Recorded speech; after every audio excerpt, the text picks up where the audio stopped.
Correction देखें या run up के बाद मुनाफा वसूली देखें, क्योंकि पूरा सेक्टर ही नीचे है और कुछ स्टॉक्स में तो अच्छी खासी गिरावट आई है। बीएल ऊंचाई से 20% नीचे है, मजगांव डॉक 30% ऊंचाई से नीचे है, गार्डन रीच, कोचिन शिपयार्ड, भारत डायनामिक्स, एमटार, पारस डिफेंस, ये सारे स्टॉक्स में ऊपर से अच्छी खासी गिरावट आई है सर। दीपांशु, मेरे हिसाब से इसको कॉन्टेक्स्ट में देखना चाहिए। अगर आप सिर्फ अप्रैल ऑनवर्ड्स इन स्टॉक की रैली देखें तो खास करके मजगांव वजगांव जैसे जो स्टोरी है, कोचिन है, ये सब लगभग डबल से ज़्यादा या कई कई केसेस में 2.5 से 3 गुना हुए थे।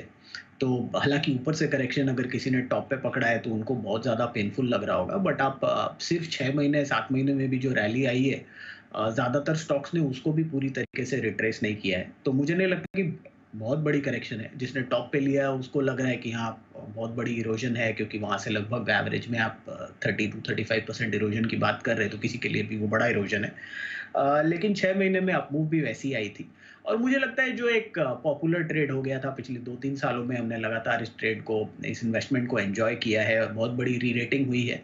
और मैं पहले भी कई बार कह चुका हूँ कि अब मुझे लगता है कि इन कंपनीज को ग्रेजुअली प्रूव करना पड़ेगा नंबर्स के साथ। Order book acceleration, order book में जो बल्किंग अप है वो सब हुआ है। और ये स्टोरी मेरे हिसाब से 1-2 साल की स्टोरी नहीं है। अगर आप डिफेंस पे बेट कर रहे हैं तो आप ये सोच के बेट करें कि 5 से 7 साल का एक होराइजन लेके करें। बीच में थोड़ा फ्रॉथ बहुत ज़्यादा हो गया था वैल्यूएशंस में, बट ये करेक्शन के साथ मुझे लगता है अब ये टाइम आ गया है जहाँ ग्रेजुअली आपको डिफेंस स्टॉक्स में पोजीशन बिल्ड करना चाहिए। अगले अग्रेसिवली अगर मैं बात करूँ तो 10 से 20% जो करेक्शन आता है वहाँ पे स्टैगर करके आपको पोजीशंस बनानी चाहिए, अगर आप 5 से 7 साल होल्ड करने के लिए सोच रहे हैं। मुझे लगता है ये काफ़ी इंसुलेटेड सेक्टर रहेगा और जो ट्रिगर्स थे इनकी रीरेटिंग के वो अभी भी हैं। बट कभी-कभी आपको ये सवाल खुद से पूछना चाहिए कि इस ग्रोथ के लिए आप कितनी वैल्यूएशन देने को तैयार हैं या कितनी ग्रोथ आएगी। बहुत बार वेग स्टोरीज पे हम जाते हैं, डिफेंस में ये हो जाएगा, वो हो जाएगा, सब कुछ हो जाएगा, बट उसको एक टाइम लगता है। तो मुझे लगता है अब वो टाइम आ गया है जहाँ पे आपको धीरे-धीरे वापस से एक्यूमुलेट करना चाहिए। जो एक अननेसेसरी फ्रॉथ था ऊपर के 30-35% का, वो लगभग निकल गया ज़्यादातर स्टॉक्स में।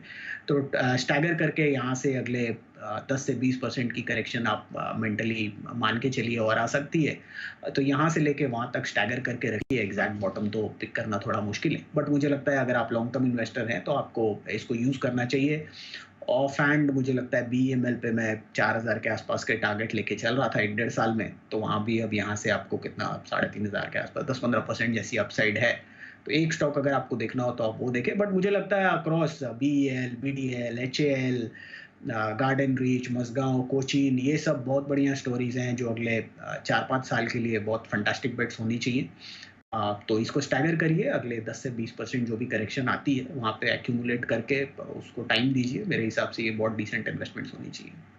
राइट, तो अब समय आ रहा है, क्योंकि अच्छा खासा करेक्शन ऊपर से हो गया है, अब समय आ रहा है इन स्टॉक्स में वापस एंट्री लेने का। ये शरद जी का व्यू आ रहा है।